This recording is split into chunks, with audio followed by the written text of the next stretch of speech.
আসসালামু আলাইকুম সবাইকে। রলিজের পক্ষ থেকে আরও একটি ভিডিও নিয়ে হাজির হলাম। আজকে মাত্র 30 সেকেন্ডে আমরা 3টে সেন্টেন্স শিখবো যা বেশিরভাগ সময় আমাদের প্রাথমিক জীবনে আমরা ভুলভাবে ব্যবহার করে থাকি। চলুন দেরি না করে আজকের ভিডিও শুরু করা যাক। আমাদের প্রথম এক্সাম্পলটি হলো হি ডিডন্ট ওয়েন্ট দেয়ার। এই বাক্যটার অর্থ হলো লোকটি বা ছেলেটি সেখানে যায়নি, কিন্তু এটা একটি ভুল বাক্য এখানে লেখা হয়েছে। এখানে যে ভুলটা আমরা করি, এই ডিডেন্টের পরে আমরা ওয়েন্ট ব্যবহার করি, যেটি একটি পাস্ট ফর্ম ভার্বের। কিন্তু আমরা জানি ডিড অথবা ডিডেন্টের পরে আমরা সব সময় ভার্বের মেইন ভার্বের প্রেজেন্ট ফর্ম ব্যবহার করি।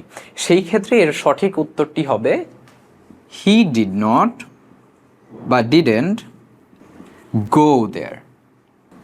এখানে গো হলো একটি ভার্বের প্রেজেন্ট ফর্ম এবং পাস্ট ফর্মটি হচ্ছে ওয়েন্ট, যেটা একটা ভুল প্রয়োগ। আমাদের পরের এক্সাম্পলটি হলো প্লিজ ওপেন দ্য লাইট। এর অর্থটি হলো আমরা কাউকে অনুরোধ করছি লাইটটি জ্বালানোর জন্য, কিন্তু আমরা এখানে ওপেন দ্য লাইট ব্যবহার করছি, যেটি একটি ভুল প্রয়োগ। আমরা যখন কাউকে কোনো কিছু জ্বালাতে বলি সেই ক্ষেত্রে টার্ন অন শব্দটি ব্যবহার করে থাকি। তাহলে সঠিক উত্তরটি হবে please turn on the light. Please turn on the light. আমাদের শেষের এক্সাম্পল খুবই গুরুত্বপূর্ণ, I want to give the exam. এই বাক্যের অর্থটি হলো আমি বুঝাতে চাচ্ছি আমি পরীক্ষাটি দিব। যেহেতু আমরা দিব বলছি বাংলায়, সেই ক্ষেত্রে আমরা কি করি, ইংলিশে গিভ ব্যবহার করি, যেটি একটি ভুল প্রয়োগ।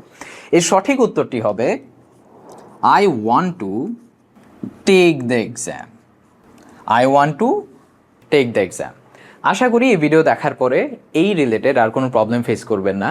এরকম আরও ভিডিও পেতে রয়্যাল রিচের সাথে থাকুন। আসসালামু আলাইকুম সবাইকে।